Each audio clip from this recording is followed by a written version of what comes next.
Nataka kuongea kuhusu spirit transfer. Spirit transfer. Tuangalie kitabu cha 1 Kings chapter 19 verse 1 to 3. Alafu tutaruka 2 Kings chapter 2 kuanzia tu verse 1. Bible nasema 1 Kings chapter 19 verse 1. And Ahab told Jezebel all that Elijah had done, and withal how he had slain all the prophets with the sword.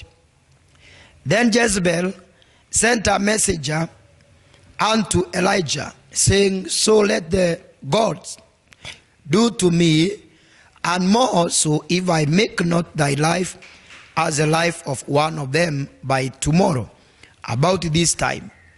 Verse 3. And when he saw that, he arose and went for his life, and came to Beersheba, which belongeth to Judah, and left his servant there. Underline verse 3, part B. And he came to Beersheba, which belongeth to Judah, and left his servant there. Elijah alikuwa na a servant, na huyu servant wa Elijah wa kwanza si Elisha, as many people tend to think. Huyu servant wa kwanza hata hana jina, hajaitwa jina katika Biblia, hajatuambia jina lake, kwa sababu kuna mahali ambapo alifeli. Kwa hivyo Bible nasema wakati ambao aliua manabii 450 wa Baali, na ile habari ikafikia Jezebeli, alitumana kwa Elijah aambiwe kesho yake atamuua. Na Bible nasema Elijah akakimbia aokoe maisha yake. Na hapa ndipo mtazamaji, napenda uelewe kwa nini naongea kuhusu spirit transfer. Huwa Mungu ajirudii. Kila Mungu amefanya once, huwa ajirudii. Anointing iliyo duniani leo ni ile anointing ambayo ilikuwa na manabii wa kitambo. Anointing ile imeresti juu ya wahubiri ambao unaona wakitembea na upako na nguvu za Mungu, wanatembea na supernatural. Ni anointing ambayo ilikuwa na ancient prophet. Ni anointing ambayo ilikuwa na mitume. Na Biblia inasema Elijah alikuwa nabii mkubwa sana wa Mungu. Alifanya mambo makubwa sana. Na huyu mtumishi wake ndiye walikuwa naye mlima wa Karmeli, Mount Carmel. Bible nasema ambaye alikuwa anamtuma, anamwambia enda angalia kama kuna dalili ya mvua.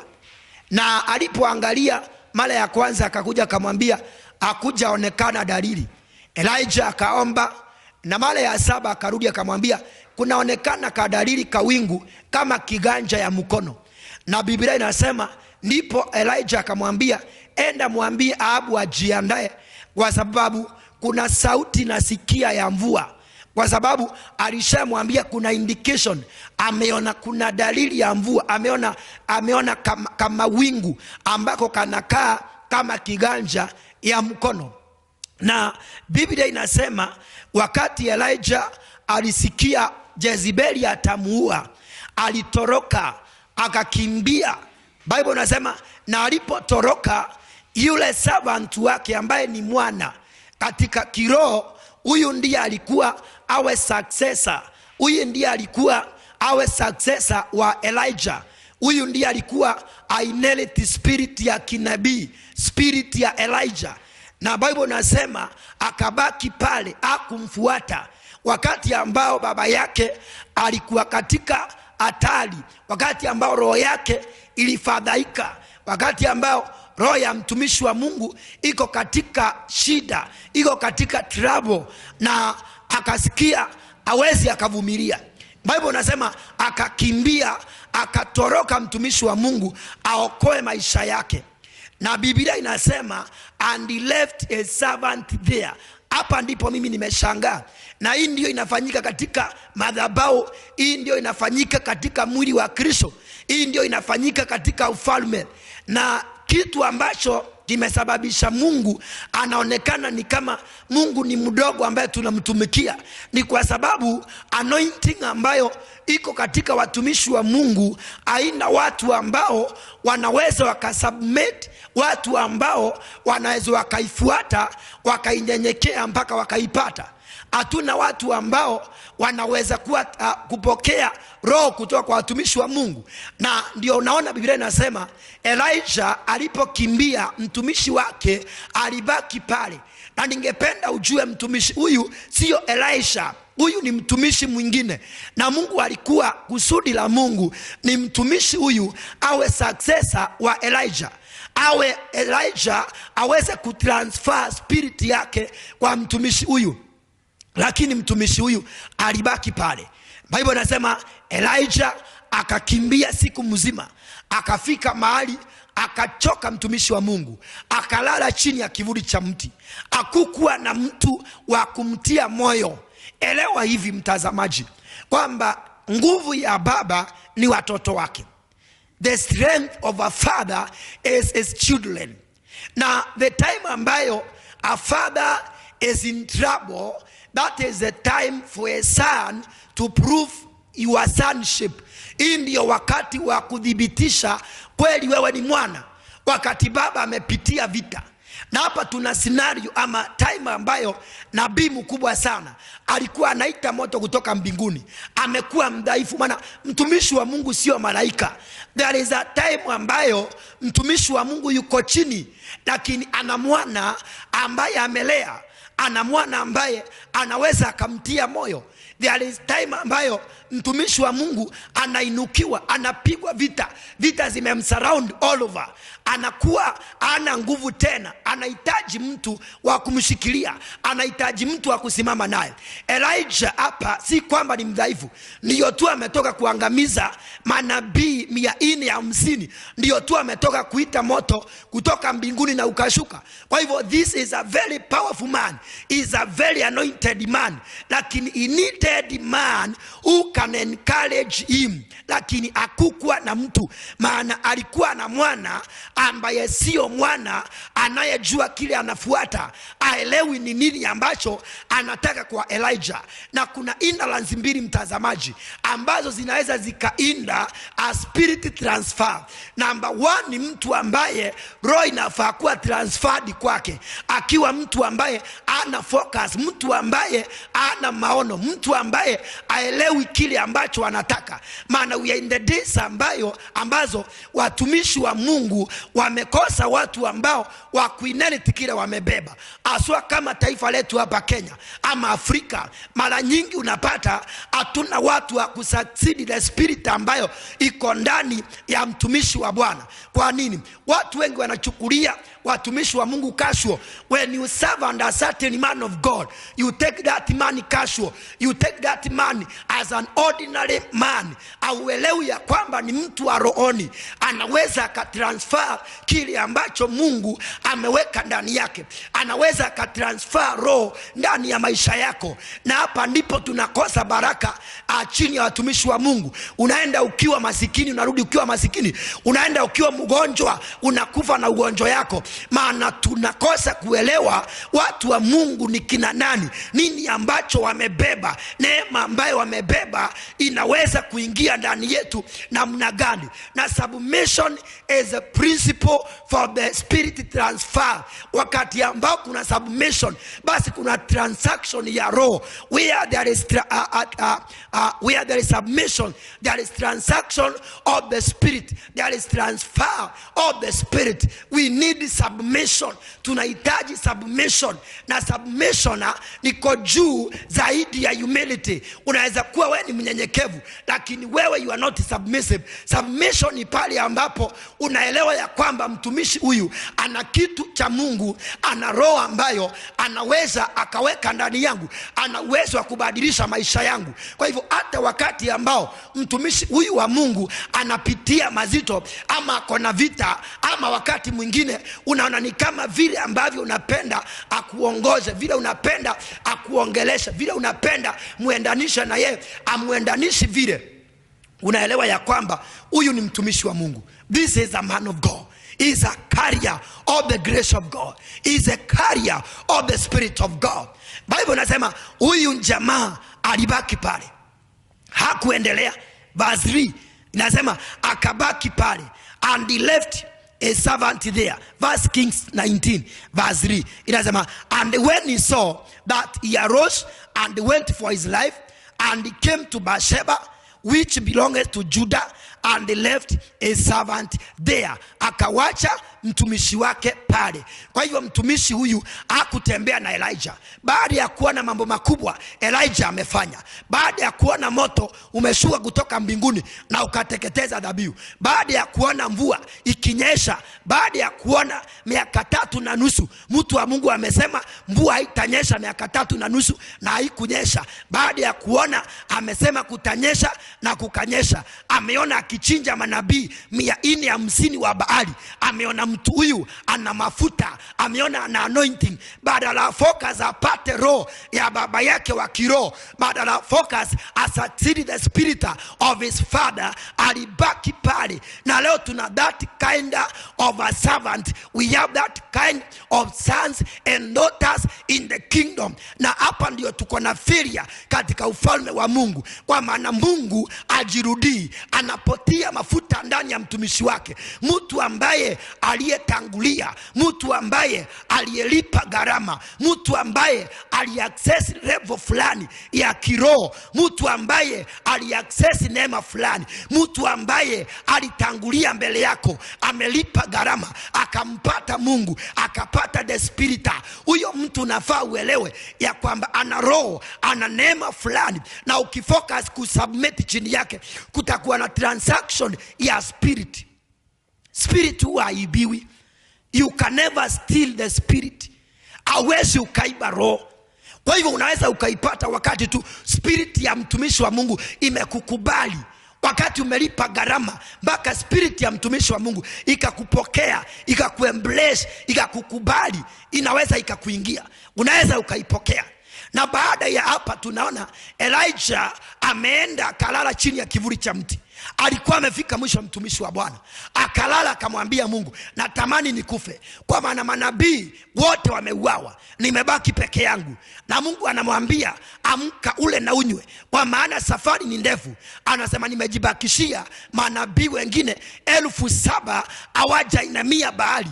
Elijah alikuwa anahitaji mtu tu wa kumtia moyo. Yeye alibaki akaangalia, maana manabii walikuwa wengine hawajulikani, hawakuwa watu wakubwa, lakini Elijah, he was a man of the spirit, he was a carrier of the grace. Alikuwa nabii wa manabii, alikuwa mtumishi mkubwa, alikuwa anajulikana. Lakini kuna manabii wengine ambao walihitaji kupata kutoka kwa neema ambayo Elijah amebeba, lakini walikuwa wamejificha. Elijah alipoangalia anaona hakuna manabii, na anasema manabii wote wamekufa, wameuawa. Mungu anasema nimejibakishia manabii wengine 7,000 hawajainamia Baali. Akamwambia amka ule na unywe, kwa sababu safari ni ndefu. Bible inasema akazunguka, akaenda akazunguka jangwa ya Sinai. Bible inasema akiwa mahali amengojea Mungu, akiwa mahali kwa kevu anangojea Mungu, sauti ya Bwana ikamtokelezea, akamuuliza Elijah, unafanya nini hapa? Wakaanza kuongeleshana na Bwana. Akamwambia nasikia wivu kwa vile ambavyo madhabahu yako imevunjwa, manabii wako wameuawa. Mungu akamwambia ondoka hapa, enda anoint Hazael, enda anoint Jehu, enda anoint Elisha as your successor. Alikuwa Mungu anajua yule wa pili ambaye Elijah atapata atakuwa Elisha.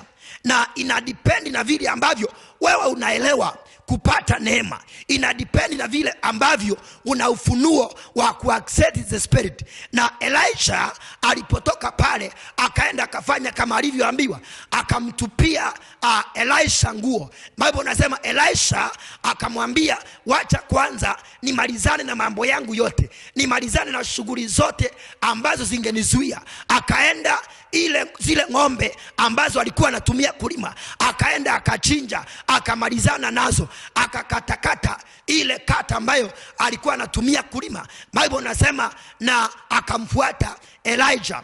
Bible nasema kutoka pale hakuwa na kitu cha kuangalia nyuma. Na tunahitaji kama tutakuwa na watu ambao roho ambayo iko ndani ya watu wa Mungu itakuwa transferred kwao. Si kwamba watumishi wa Mungu hawana nguvu, si kwamba watumishi wa Mungu hawana uwezo, lakini tunakubali watumishi wa Mungu wanakufa na neema. Watumishi wa Mungu wanakaa na roho, wanakaa na upako ambayo I spread. Tunahitaji tupate hizi roho kutoka kwa watu wa Mungu walio na neema, na twende katika ulimwengu mzima, twende kila mahali tukimtangaza Yesu Kristo, tukitangaza habari ya ufalme, wakati tumepata neema na roho ambayo iko kwa watu wa Mungu. Bible nasema akamuita Elisha. Napenda Elisha. Ukiangalia chapter number 2 ya 2 Kings chapter 2 verse 1, inasema, and it came to pass when the Lord would take Elijah unto heaven by a whirlwind, Elijah went with Elisha from Gilgal. And Elijah said unto Elisha, tarry here, I pray thee, for the Lord hath sent me to Bethel. And Elisha said unto him, as the Lord liveth. I like this. As the Lord liveth, and as thy soul liveth, I will not leave thee. So they went down to Bethel. Elijah akamwambia Elisha abaki pale, na Elisha akakataa, akamwambia sitabaki. Anamwambia baki Gilgali. Akamwambia kama vile Bwana anavyoishi sitabaki. Nataka utofautishe hawa watumishi wawili. Huyu mtumishi wa kwanza ameona baba yake yuko kwenye taabu, yuko kwenye trouble, lakini hajaambiwa abaki. Hata Elijah hajamwambia hatutaenda na wewe. Alipoona mambo imekuwa magumu, Elijah alikimbia. Angekuwa mwana mwelevu, angekimbia na yeye, angetoroka naye, amwambie baba yangu nini kimefanyika, ni ripoti tu umepata. Lakini huyu mtu ana uwezo wote wa kukudhuru, hawezi akakuangamisha. Badala atembee na baba yake, yeye alibaki pale. Na tuko na watu aina hiyo kwenye kanisa ambao wanatafuta hata tu makosa. Akisikia mtumishi wa Mungu amepatwa na shida fulani, akisikia amewekewa mambo fulani, akisikia mtumishi wa Mungu ameshikwa na skando fulani, tuna washirika ambao ama tuna wana ambao hawamaanishi kile ambacho wanafanya, hawamaanishi kile ambacho wanataka kwa roho ya mtumishi wa Bwana. Huyu ni mtu ambaye aliona maajabu kwa roho ya Elijah. Aliona Elijah akiita moto inashuka. Aliona Elijah aki-execute manabii wa Baali. Aliona Elijah akifanya miujiza mikubwa. Aliona Elijah akiita moto wakati ambao 50 soldiers walienda kumuita akiwa kwa mlima. Akasema, if I be a man of God, let fire come from heaven and consume you. Bible nasema wakateketea. Kikundi kingine ikakuja, Elijah akawateketeza na moto. Aliona maajabu. Na nataka nikwambie ya kwamba wakati ambao bado Elijah amekaa kando ya Yordani, analetewa chakula na kunguru, huyu mtumishi alikuwa pale. Maana kila mahali Elijah alikuwa, walikuwa na huyu mtumishi. Aliona mema ya Bwana, aliona makubwa ya Bwana katika roho ya Elijah, lakini hakujua nini ambacho anataka. Alipoona baba yake ameingia kwenye trouble, ametangaziwa kuuawa, alitoroka. Tuna watu kwenye kanisa ambao siku za leo wanatafuta ni njia gani ambao atatoka kwa kanisa. Pasa akiambiwa pasa amepatikana akifanya, anaanza kusema hata mimi nilikuwa najua. Akiambiwa pasa ameshikwa na skando fulani, anasema hata mimi nilikuwa nimemuona, hata mimi nilikuwa nimeshaonyeshwa. Kwa hivyo alikuwa anatafuta njia ya kupiga mtumishi wa Bwana. Tuna watu ambao hawaelewi kwamba spirit inakuwa transferred, na sio kila pastor ambaye ameitwa na Mungu kwa ajili ya maisha yako. Not every grace that have been set apart for your life. Wakati ambao unajua katika roho ambao nanyenyekea ndiyo roho ambayo baba yangu wa kiroho atanigawia. Nimenyenyekea chini ya mafuta ambayo imetengwa kwa ajili ya maisha yangu. Nimenyenyekea chini ya roho ambayo imetengwa kwa sababu ya maisha yangu. Utajishikanisha na hiyo roho. Elijah wametembea na Elisha. Bible inasema anamwambia baki Gilgal, anamwambia sitabaki, na amekataa. Bible inasema wakaendelea. Tuendelee. Bible inasema tuko 2 Kings chapter 2 verse 2. And Elijah said unto Elisha, tarry here, I pray thee, for the Lord hath sent me to Bethel. And Elisha said unto him, as the Lord liveth, as thy soul liveth, I will not leave thee. So they went down to Bethel. Wametoka Gilgal. Akamwambia baki Gilgal. Akamwambia vile Bwana anavyoishi. I like this. Mashka bagadu. I like this. Elisha alikuwa mwana mwelevu. Alijua nini anataka. Alijua mpaka spirit iwe transferred kwake. Alikuwa na maono, alikuwa na lengo. We need sons and daughters ambao wana focus. Sons and daughters who have focus, ambao wana malengo, ambao wana maono. Elisha yuko na malengo, Elisha yuko na maono. Hata ingawaje baba yake mwenyewe ndiye anamwambia abaki, alikuwa sensitive in the spirit. And we must understand that the men of God are the men of the spirit. They are not ordinary. They are not carnal as we tend to think. They are not ordinary. They are not carnal. Hawako watu wa kimwili. They are spiritual men. They are the men of the spirit. Elisha anaelewa. Anamwambia baki Gilgal, anamwambia sitabaki. Wakatembea mpaka Betheli, akamwambia baki Betheli, akamwambia sitabaki kama vile Bwana Mungu wako anavyoishi, sitabaki. Na Elijah kuharibu mambo, hakuwa amemwambia kwamba ataenda. Hapana, alikuwa anamwambia wewe baki tu. Lakini roho ya Elisha ilikuwa more sensitive, maana alikuwa connected. Tunahitaji washirika ambao they are connected. Elisha alisense season yake.